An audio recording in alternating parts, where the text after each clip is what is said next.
नमस्कार दोस्तों। क्या आपने कभी सोचा है कि मनुष्य के जीवन में दुख क्यों आते हैं? यह सवाल केवल आज का नहीं है। हजारों वर्षों से दार्शनिक और आध्यात्मिक चिंतक इस विषय पर विचार करते आए हैं। दार्शनिक दृष्टि से देखा जाए तो दुख का असली कारण बाहरी दुनिया नहीं होती। असल कारण है हमारी सोच, हमारी अपेक्षाएं और हमारी आसक्ति। जब हम किसी व्यक्ति, वस्तु या परिस्थिति से बहुत अधिक जुड़ जाते हैं, तो हम चाहते हैं कि सब कुछ हमारे अनुसार ही हो। लेकिन वास्तविकता यह है कि दुनिया का स्वभाव परिवर्तन है। समय बदलता है, लोग बदलते हैं और परिस्थितियां भी बदलती रहती हैं। भारतीय दर्शन में भी कहा गया है कि आसक्ति दुख का मुख्य कारण है। जब हमारी उम्मीदें इस बदलती हुई दुनिया से टकराती हैं, तभी दुख पैदा होता है। थियोलॉजी का अर्थ है ईश्वर और दिव्य व्यवस्था के बारे में अध्ययन करना।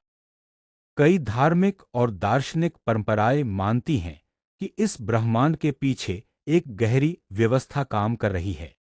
इस दृष्टि से जीवन की हर घटना का एक अर्थ होता है। कभी-कभी जो घटनाएं हमें दुख देती हैं, वही हमें कुछ महत्वपूर्ण सिखाने के लिए होती हैं।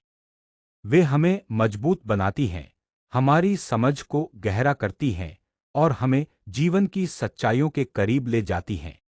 जब इंसान यह समझने लगता है कि जीवन केवल सुख प्राप्त करने के लिए नहीं है, बल्कि सीखने और विकसित होने की यात्रा है, तब उसका दृष्टिकोण बदलने लगता है। दार्शनिक दृष्टि से दुख का अंत तब होता है जब इंसान अपनी समझ को बदल लेता है। जब हम यह स्वीकार कर लेते हैं कि जीवन में सब कुछ अस्थायी है, तब हम हर परिस्थिति को अधिक शांति के साथ स्वीकार करने लगते हैं। इसका मतलब यह नहीं है कि जीवन में कठिनाइयां आना बंद हो जाएंगी। कठिनाइयां तो जीवन का हिस्सा हैं, लेकिन फर्क यह होगा कि अब वे हमें अंदर से तोड़ नहीं पाएंगी, क्योंकि अब हम समझ चुके होंगे कि हर अनुभव, चाहे वह सुख हो या दुख, हमें कुछ सिखाने के लिए आया है। महान दार्शनिकों ने हमेशा यह कहा है कि इंसान के दुख का समाधान बाहरी दुनिया को बदलने में नहीं, बल्कि अपने अंदर की समझ को बदलने में है।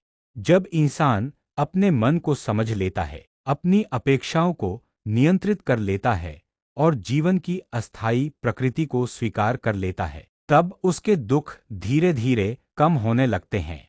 और शायद यही कारण है कि आध्यात्मिक परंपराएं हमेशा ज्ञान, धैर्य और ईश्वर में विश्वास को महत्व देती हैं, क्योंकि जब इंसान इन बातों को अपने जीवन में अपनाता है, तब वह जीवन की कठिन परिस्थितियों का सामना अधिक शांति और संतुलन के साथ कर पाता है। अंत में यही कहा जा सकता है कि दार्शनिक दृष्टि से दुख का अंत बाहरी परिस्थितियों को बदलने से नहीं, बल्कि अपनी चेतना और समझ को बदलने से होता है।